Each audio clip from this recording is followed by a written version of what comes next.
following exercise needs to be done in front of a mirror. So if you're not in a position to do that, you might skip this for the moment. Also, I think you'll get the most benefit from this if you do it after you've done something like the first 20 days of meditation sessions. And this is something you can come back to in the future. I think you'll find this interesting. So if you're standing or sitting in front of a mirror, there are a few things I'd like you to notice. First, notice the sheer encounter with your own preferences. Most of us approach a mirror with some measure of self-concern and trepidation, disappointment, or at times we're pleasantly surprised. In any case, we have various feelings about how we look. Notice if you feel any of those things now, and let go of all that. First, look around. Look at your forehead and your nose and your chin and your cheeks and back at your eyes, and notice that you never catch sight of your eyes moving. There's no sense of their traveling. Every time you look back at your eyes, they are perfectly still. Now, this is the result of your brain actually suppressing data from your visual system when your eyes move, when your eyes execute what's called a saccade. So that's interesting. Every time you move your eyes over the visual scene, you are blind, and you don't notice that. This is one of the great examples of introspection being a limited source of information with respect to what the mind is actually like. If your brain weren't suppressing input from the visual system during each saccade, you would experience the world lurching around to a much greater degree. This is something we have evolved not to experience. But that curious fact aside, now just gaze into your own eyes as though looking into the eyes of another person. And this will be a kind of guided meditation. And again, if you encounter any feeling here, if you don't like the way you look, or you like the way you look, or you're surprised by anything you see, just notice that and watch this feeling come and go, and return to merely gazing into your own eyes.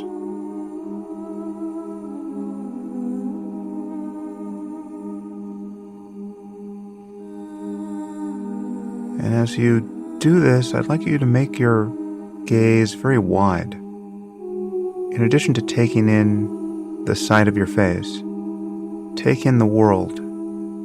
Don't fixate on an individual point like your pupil or the space between your eyes. Just see the whole visual field with your face in the center of it.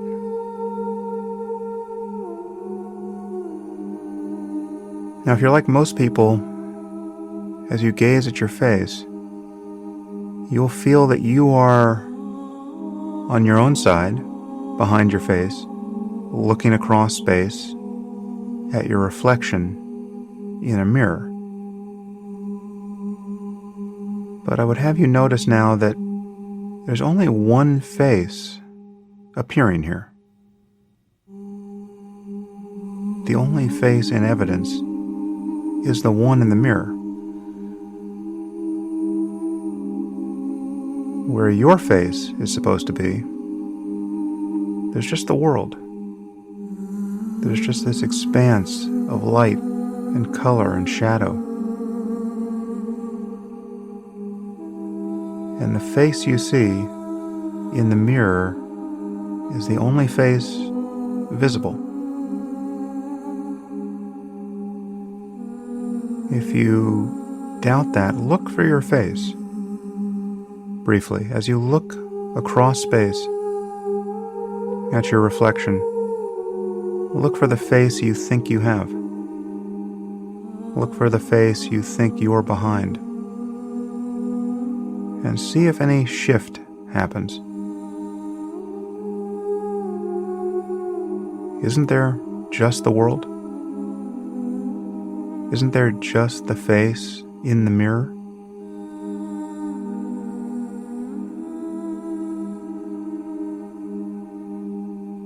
Aren't you, as a matter of experience, just this open space in which everything is appearing?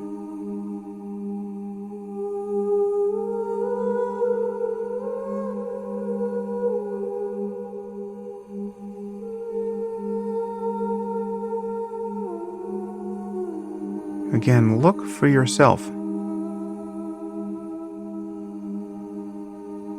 Where is your face? Where is your head? Where is the seat of your attention in this moment?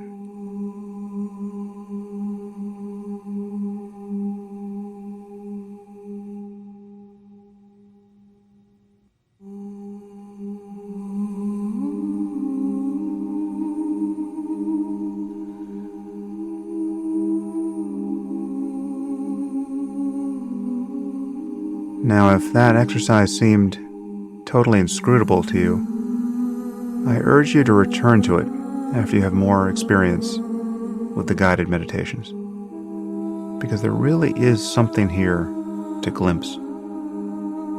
And the glimpsing of it can become a new basis for mindfulness. It can also change your interactions with other people. It's possible to look for yourself in this way and to fail to find it in a way that changes your perception of the world and of consciousness in each moment. The center can drop out of experience, leaving just the world. And this can be quite liberating. And notice as you look at your own face here that this is identical in visual terms to every social encounter you ever have. You're simply looking at the face of another person. So as you look at another person and they make eye contact with you, it's quite possible to follow their gaze back to where you think you are and to fail to find yourself in a way that opens consciousness to an experience of just centerless totality. And in a social encounter, this means many things. It means, above all, that there is no place from which to be neurotic. There's no place from which to be self-conscious. Thoughts and emotions can continue to arise, but when you're looking at another person and they're looking back at you, and you no longer feel like you're behind your face, you no longer feel like you're behind the mask of your face. Rather, you are nowhere. You are simply the condition in which they are appearing. That is an experience of total freedom psychologically in the presence of another. Your attention is totally free to hear them and see them and relate to them from a position that is completely free of egocentricity. It is literally free of ego, because the ego is simply this feeling of being behind your face. As you gaze at that face, one thing should be absolutely clear. That isn't what you are. That isn't yourself. That is also an appearance in consciousness. As a matter of experience, you are simply this condition of experience. You are not the man or woman you meet in the mirror, and you never will be. Again, look at the face in the mirror. It's the only face you see. Where are you in this?